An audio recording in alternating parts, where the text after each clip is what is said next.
네, 좀처럼 의혹이 사그라들지 않고 있는 이 더불어민주당 윤미향 당선인에 대해서 당 내부에서도 직접 해명해야 한다 이런 목소리가 커지고 있습니다. 이런 가운데 미래통합당은 오늘 김종인 비대위의 임기 연장 문제를 다룰 예정입니다. 취재기자 연결합니다. 김주영 기자. 네, 국회입니다. 네, 더불어민주당 지금 윤미향 당선인 관련해서 내부 분위기 좀 바뀌고 있는 겁니까? 네, 그렇습니다. 더불어민주당 내부에서도 점차 윤미향 당선인이 직접 의혹에 대해 명확히 밝혀야 한다는 목소리가 커지고 있습니다. 각종 의혹이 눈덩이처럼 불어나면서 집권 여당에 더해지는 부담이 점점 커지고 있기 때문입니다. 실제 오늘 공개된 여론조사에서도 윤 당선인이 사퇴해야 한다는 여론이 70%가 넘는 것으로 조사됐습니다.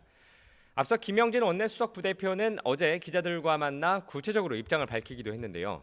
김 원내수석은 윤 당선인이 회계 투명성 문제에 대해 정확히 소명하고 책임질 부분은 책임지면 된다면서 당에서도 소명하라는 연락을 하고 있다고 강조했습니다. 물론 이번 의혹들을 예단하지 말고 검찰 수사를 지켜보자는 신중론도 여전합니다. 이해찬 대표는 오늘 아침 최고위 회의에서 정의기억연대의 30년 운동에 잘못도 있고 부족함도 있을 수 있지만 그것이 정쟁의 구실이 되거나 악의적 폄훼로 이어지면 안 된다고 강조했습니다.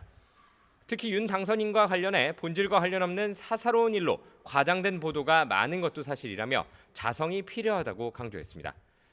윤 당선인은 최근 들어 의혹들에 대한 입장을 밝히지 않고 있고 당 행사는 물론 오늘 진행되고 있는 민주당 워크숍에도 참석하지 않았습니다.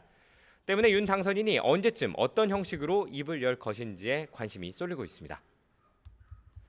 네, 미래통합당은 오늘 상임 전국위를 연다고 하던데 통과가 되면 비상대책위원회로 전환이 되는 겁니까? 네, 사실상 비대위 체제로 전환된다고 볼 수 있습니다.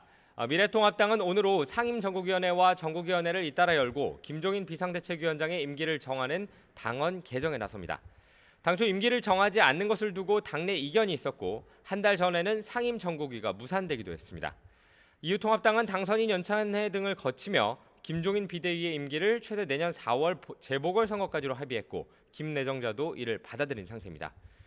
오늘 전국이 이후 6월이 시작되는 다음 주 초 김종인 내정자는 비대위원장 임명장을 받고 임기를 시작하게 될 전망입니다. 곧바로 비대위원 인선 작업에 나서게 되는데요. 초재선 1명씩을 포함하는 등의 윤곽이 드러나고 있는 가운데 구체적인 인선 역시 다음 주 마무리될 것으로 보입니다.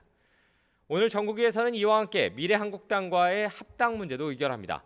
미래한국당은 어제 최고위원회를 통해서 합당을 의결했는데요. 통합당 내부에서 이견이 없는 부분이라 순탄하게 의결이 이뤄질 전망입니다. 미래통합당과 미래한국당은 오늘 전국위 이후 수임기구 회의를 열고 오는 29일 전 합당을 위한 세부 내용을 조율할 방침입니다. 지금까지 국회에서 YTN 김주영입니다.